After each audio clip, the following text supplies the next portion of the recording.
Davidson from Beyond Solitaire, and today I'm going to be reviewing the Sherlock Files, Volume 3 from Indie Boards and Cards. Alright, so let's have a look at Sherlock Files. I can't show you everything, obviously, because this is a game about solving mysteries, and I don't want to spoil any of the fun for you, but I can absolutely give you an overview of how the game works. So this is Volume 3, which means that there are multiple boxes of Sherlock Files out on the market, and that's a good thing because these are pretty cute. So this is a mystery system.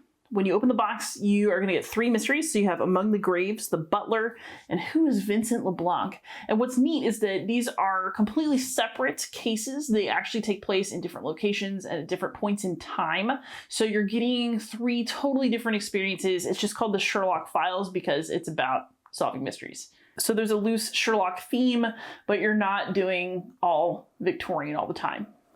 So if you open up the box, there's just a little bit of information about the system, which we'll go back to in a moment. You'll get your 3 decks of cards, and you'll also get these little pieces of paper. So I've unstuck the sticker and restuck it because I've done these, but it gives you a little bit of an intro to the case, and then there are actually solo rules in the back, which we'll talk about. When you feel like you know what has happened in your case, that's when you open these up, take the sticker off, and see how right or wrong you were. So I'm going to show just a little bit from my favorite case in the box, which was The Butler. I thought this one was really fun. I really liked it. And I'm not going to, give anything away, but I am going to let you see just a few cards from the deck. So when you do setup, for solo, you're going to take 6 cards for yourself. In cooperative, each person is going to take 3 cards.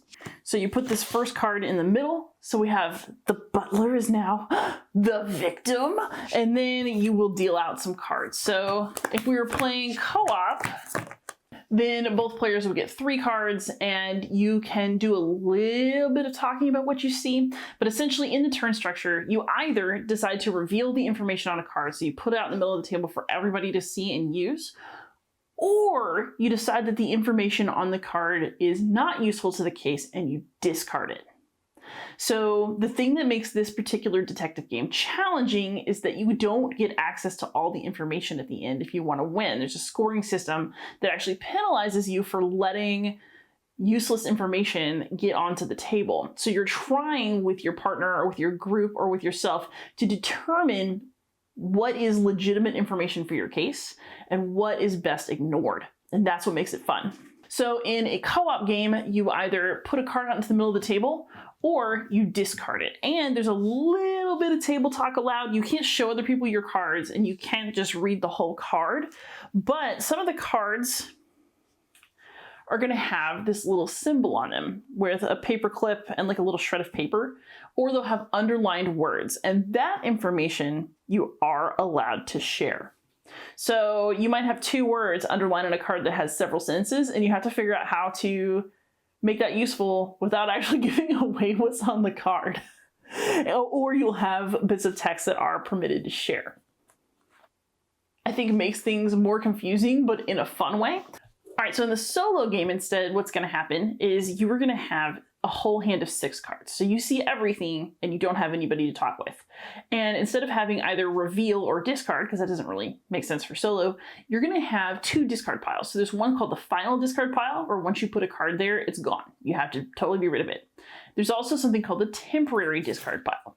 So the game ends when you run out of cards, just generally. But in the solo game, if there are at least 6 cards that you've discarded finally from the game and put into the final discard pile, then you can pick up your temporary discard pile, shuffle it, and go back through it again. Which means that if there's information that you weren't totally sure whether you want to discard it or not, you'll be able to get a second crack as long as you did make some sacrifice throughout gameplay. So kind of to replace another person, you get a little bit more freedom with how final your discard is. But you're still going to have to give something up. And then, once you run out of cards, as I mentioned, when you're done looking at them and you think that you're ready to solve the case, you'll unfold this sheet of paper, answer the questions on it, and then see how well you did. So now for some final thoughts. I will say this was such a cute game. I got a review copy by surprise in the mail. I had never even heard of this series before, but now I'll actually be on the lookout for more, and I was really happy to see this is volume 3 in an apparently successful series because it's pretty cool. I really liked the way that cases are solved in Sherlock Files. I think it's a really great idea to basically have some red herrings in the deck and force you to make decisions about information that you should keep versus information that you should discard as unnecessary to your case.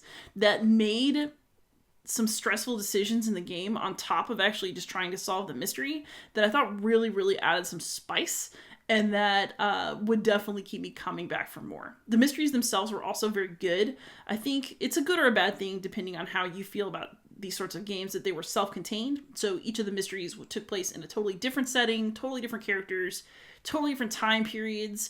So on the one hand, that was really cool because you could just open up the game, solve a mystery. It was a discrete experience, and then you could just move on and then come back later for another one. At the same time, it meant that this game kind of lacked the cohesiveness of something like Detective City of Angels or Sherlock Holmes Consulting Detective, where all the mysteries happen in the same world with the same characters. So I'd say that really comes down to a matter of personal preference. If you just want to have a good time solving a mystery, then Sherlock Files is going to deliver. If you really want that, street lantern, horse and carriage vibe of a Sherlock Holmes game, then Sherlock Files isn't actually what you're looking for. The other thing that I would say about it is that while solo mode works just fine and is fun, I do want to get another box of these cases, but I actually don't want to solve them by myself. It was perfectly doable and fun to solve them solo, but I actually really want that push and pull and drama of playing with someone else, trying to figure out how to communicate what's on my cards to them, and then having us make decisions about which cards to keep and which to discard. I feel like by playing solo, I actually missed some of the flavor of what makes this game special. So the mysteries are totally solid. If you just want to play them solo, that is fine, and you will enjoy the cases because they were cool. They're very well done. But if you want the interaction that the game seems built to encourage, you really do need another person. So I definitely recommend this game either way. I think that it might be better co-op than it is solo, although only time will tell in terms of my experimentation on that front. So for now, for solo, I give it a 7 out of 10, a Dice Tower seal of approval. Happy gaming!